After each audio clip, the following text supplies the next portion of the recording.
Germán Santamaría, periodista, cronista y escritor colombiano, un hombre que ha estado, que pasó gran parte de su vida escribiendo grandes historias y además cubriendo los grandes hechos nacionales e internacionales. Uno de ellos, por supuesto, el momento en que se conoce que Gabriel García Márquez ganó el Premio Nobel. Germán, muchas gracias. Alberto, muchas gracias a usted, buenas. Qué bueno verlo y estar con usted. Yo quisiera empezar como cronológicamente esta historia, porque aquí hay mucho que contar. ¿Cómo conoce al escritor Gabriel García Márquez antes de conocerlo personalmente? Mira, Alberto, son los años 60, esos años encantadores del nadaísmo y de todos movimientos de Colombia. Yo estoy estudiando bachillerato en el Líbano, Tolima. La tierra natal. Es mi tierra natal, en el Colegio Isidro Parra. Estoy en segundo de bachillerato y yo ya era un activista literario, periodista, que publicaba un pequeño periodiquito en el colegio y entonces era como un líder intelectual, cultural ahí pequeño, ¿no? Y entonces yo hice poner acento literario del colegio José Eustacio Rivera, porque era La Vorágine, una novela que me gustaba mucho y me gusta. Y de pronto llegó el profesor de inglés que se llamaba Santander Alemán, y me dijo: hola, Santa María, ¿a usted le gusta la literatura, el periodismo? Yo tengo un compañero de colegio que va a ser famoso, es importante. Le dije: ¿cómo se llama? Me dijo: Gabriel García Márquez. Y me pasó La mala hora, La hojarasca, y El coronel no tiene quien escriba, dedicados a él. Y yo me leí esas dos novelas, El coronel y La mala hora, y me quedé anonadado. Ese mundo maravilloso de la costa y ese mundo, esa literatura. Y yo era un buen lector y yo llegué al colegio y dije: le cambiamos el nombre al centro literario, ya no se llama José Eustacio Rivera, sino Gabriel García Márquez. Mis amigos, compañeros: no, ¿cómo va a ser eso? Y yo me impuse, se le cambió el nombre y ahí publiqué en el periódico eso. Faltaban 4 años para que García Márquez se ganara el premio Nobel, o 5 años. Bueno, ¿qué le dijeron los muchachos? Porque era cambiar el nombre de un conocido por uno no tan conocido, que era en ese momento Gabriel García Márquez. Sí, opusieron resistencia, pero yo tenía un liderazgo, supuestamente era el líder ¿no?, que leía, ¿no?, literatura, los nadaístas y todos esos escritores de entonces aceptaron. Yo después a García Márquez le mostré el periódico donde yo decía que el Centro Literario García Márquez, y me dijo: usted sí es gavista de los primeros. Ahorita me cuenta más detalles de eso porque me parece interesante. Bueno, después viene, ¿esa es la primera vez que lo conoce? No, que lo conocí literariamente, intelectualmente, pero sí. es lo más importante porque quedé deslumbrado con su literatura, con ese mundo macondiano y mágico de la costa. ¿Cuándo lo conoce personalmente? Yo lo conocí personalmente, yo ya estaba en el tiempo de periodista y le hice un reportaje muy largo a él que se publicó en 5 entregas diarias en el periódico. Hablamos aquí en su apartamento en Bogotá y me contó toda parte de su vida, su técnica literaria, su experiencia, sus procesos, y me hice conocido, no amigo de García Márquez. ¿Ya había escrito 100 años de soledad Sí, cuando lo sí, entrevistó?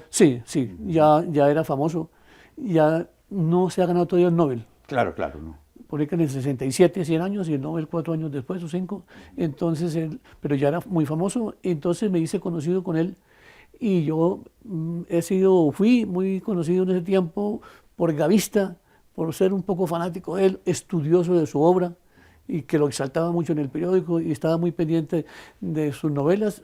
Cada que se publicaba una novela de él, la editorial Oveja Negra me llevaba, me encerraba en un cuarto y yo leía el libro inédito antes de publicarse, y publicaba un reportaje en el tiempo. Así yo hice con El amor en los tiempos del cólera, El general en su laberinto, Crónica de una muerte anunciada.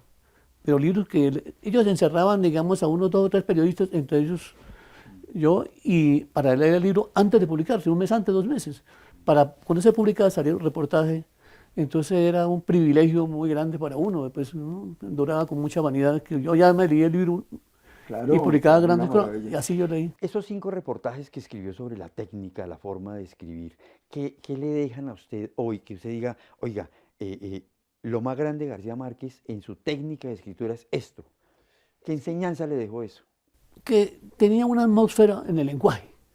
Es decir, yo tengo siempre como una teoría. Usted encuentra o encontraba en la calle botado un papel y uno y leía la página y decía García Márquez, lo identificaba. Tenía un estilo y una manera de escribir tan clara y tan contundente y tan hermosa que era totalmente reconocible. Es como ver un botero. Usted ve un botero y dice es un botero. Claro. Así lo vea a 50 metros.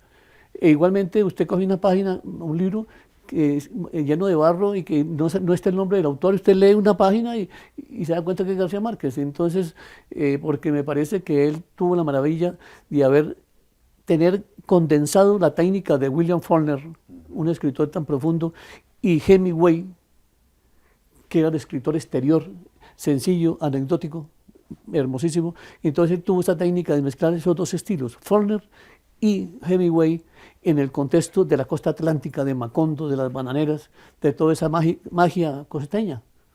Bueno, Germán, vayamos ahora al Premio Nobel. ¿Usted cómo se entera de la noticia de que ganó el Premio Nobel 21 de octubre hace 40 años? Mire, yo estaba acostado, eran las 6:30 de la mañana, y prendí el radio y estaban dando la noticia que ya Estocolmo había dado el Premio Nobel, y inmediatamente me entró una llamada del Tiempo de don Hernando Santos y me dijo, Germán, yo era reportero para todo, váyase para México. Y yo me levanté rápidamente, no desayuné y salí para el aeropuerto, y a las 8:30 de la mañana había un vuelo de Aeroméxico. Yo lo alcancé a coger, el vuelo a México. Estuvimos en México como a las 11:30, por cambio horario nos favoreció, y llegué a su casa a la 1 de la tarde del día del Premio Nobel. Y lo entrevisté en su casa, allá en el Pedregal de San Ángel, donde quedaba la casa, todavía queda ahí, y estuve 3 días prácticamente en su casa. Yo vivía en hotel, pero yendo todos los días para entrevistar, para hablar de todo el contexto de su vida y con él. Bueno, en esa entrevista él dijo cómo quería la fiesta. Sí, en esa entrevista contó varias cosas. Me dijo que quería una fiesta que no fuera ceremoniosa, de smoking, de frac, no, que no quería eso, que quería algo, y me dijo, él era un hombre muy inteligente, obviamente, y tenía sentido de las comunicaciones como nadie. Y entonces dijo, yo quiero ir en liquilique. Yo no sabía que era liquilique, eso yo no tenía ni idea, que era un traje de los llanos orientales de Colombia y de Venezuela. Ese blanco, ese tiempo, el liquilique no lo conocía casi nadie, pues que no fuera, claro, no, que no fuera llanero, pues. Sí. Entonces yo llamé, pero yo me quedé callado, y entonces él me dijo que liquilique, quería que llevaran la cumbia y que llevaran música.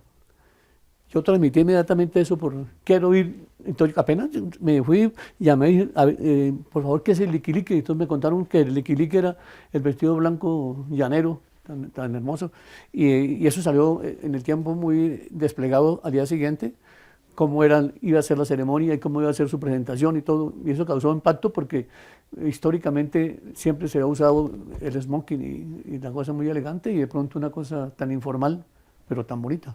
¿Cómo sintió usted a García Márquez en ese momento? ¿Estaba como muy expectante con el tema del Nobel? ¿Cómo lo vio? García Márquez yo lo conocí bastante, pues le hice muchas veces entrevistas, sin ser amigo de él, porque eso yo no me quiero arrogar el nombre de que soy amigo, porque fui amigo, no, eso no, uno es periodista, conoce mucha gente, pero tuve con él una permanencia, y él estaba un poco nervioso, tenso, pero se veía muy emocionado, pero es que el Premio Nobel es y era muy importante, y estaba muy emocionado, pero estaba también como muy humilde porque estaba entregado como a celebrar ese gran logro. Yo publiqué también la frase en el Tiempo en primera página, ¿no? El telegrafista que llegó a Premio Nobel con toda su historia, y él se puso muy contento con eso, y se le veía tranquilo, pero un poco expectante. El hijo del telegrafista. El hijo del telegrafista, sí. Sí.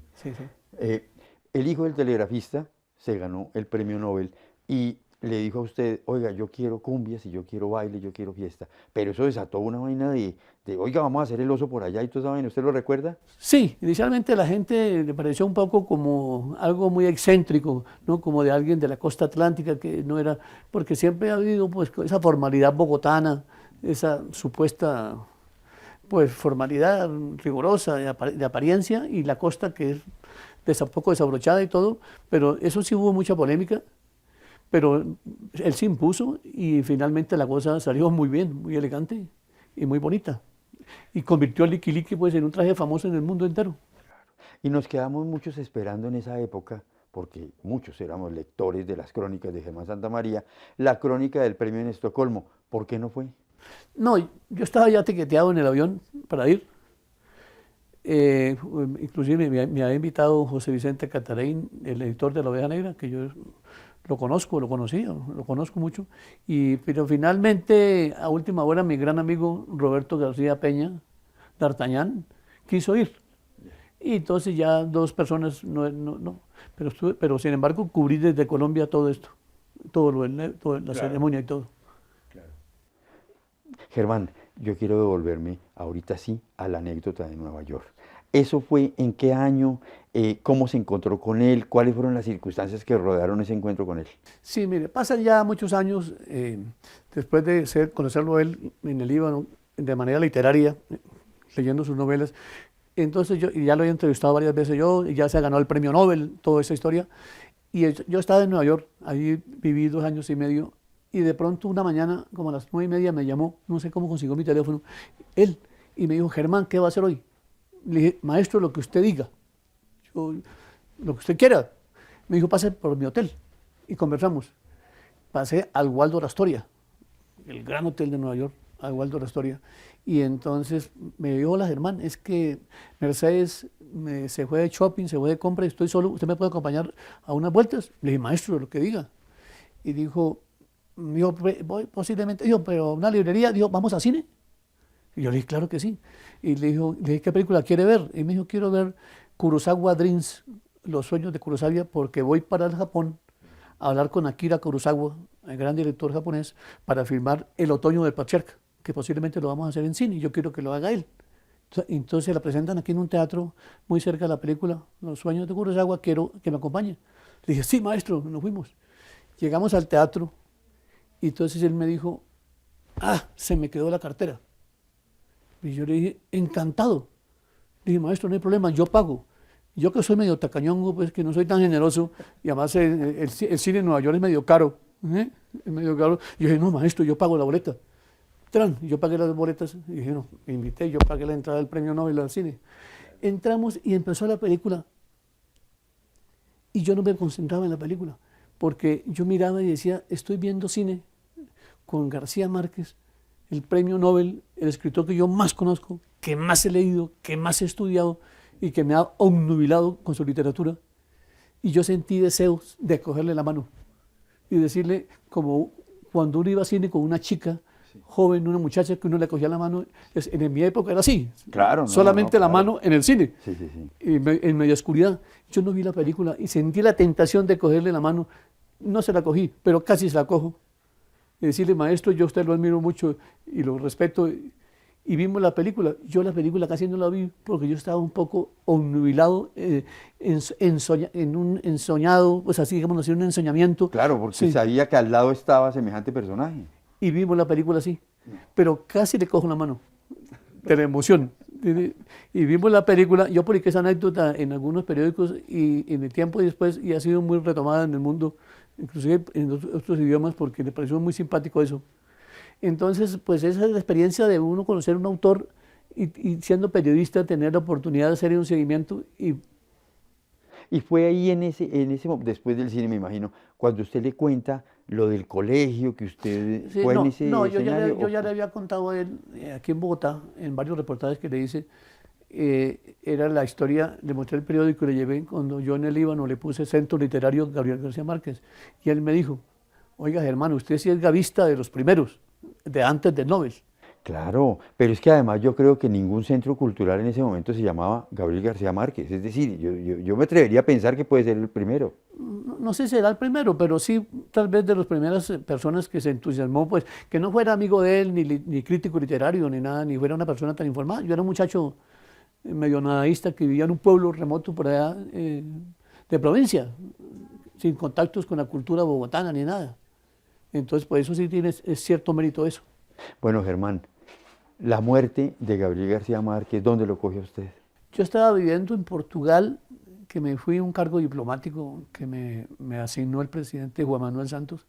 Estuve allí 6 años en Portugal, pero estaba aquí en Bogotá por coincidencia en una misión de trabajo y yo me acuerdo que estaba en Unicentro y entonces mi hija, cuando ella entró al carro primero y mi hija Diana prendió y estaban diciendo que García Márquez, entonces ella abrió la puerta, yo estaba afuera y me dijo, mierda, se murió Gabriel García Márquez.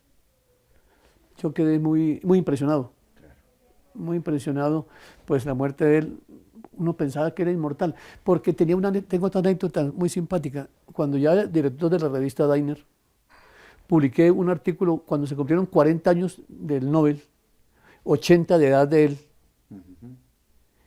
y ahora 25 del Nobel, 40 y 80 de edad de él, hice una edición especial, donde lo pintaron a García Márquez, pintores muy importantes de Colombia, como Mansur, como Grau, como todo eso, y escritores del mundo entero, desde John Updike en Nueva York hasta Manuel Vincent en España, artículos exclusivos de él y una foto en primera página con una ruana de García Márquez, y lo titulé El Inmortal, porque yo siempre tuve la teoría de que nosotros, todos nosotros, los televidentes y yo, somos mortales porque nos vamos a morir y nos van a olvidar, y nos van a olvidar muy pronto.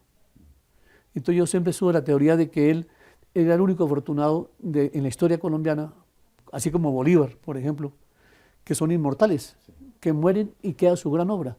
Entonces eso también le impresionó mucho a él, esa revista que hicimos, esa edición tan especial, demostrando por qué era un inmortal que ya tenía asegurada la inmortalidad, que la muerte era simplemente un trance anecdótico. Sí, y es inmortal sin duda. Entonces cuando mi hija me dijo, murió García Márquez, y yo dije, es inmortal. Claro. Por fin se había como cumplido mi anécdota y mi visión del tema. Y él le gustó mucho el tema. Ese no me lo comentó, pero yo era muy amigo de Eligio García Márquez, el hermano de él. Era muy amigo. Que también dicen que era un gran escritor. Es un gran escritor. Tenía un proyecto también importante como escritor, ¿no? Sí, claro, hizo unos grandes libros, unas novelas y sobre García Márquez. Y hay una anécdota muy especial que a mí me impresiona mucho. El día que García Márquez anuncia en Los Ángeles que ya se curó del cáncer, ese mismo día le estaban diciendo en Bogotá a Eligio que tenía cáncer y que se murió. Sí.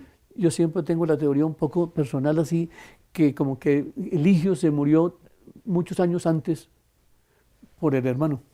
Sí. Además era el menor de los hermanos, ¿cierto? Claro, y se llamaba Eligio también. Sí, Gabriel Eligio. Gabriel Eligio, y la mamá lo puso Gabriel Eligio porque creyeron que ya el papá, que ya Gabriel el otro ya estaba perdido, nunca volvería.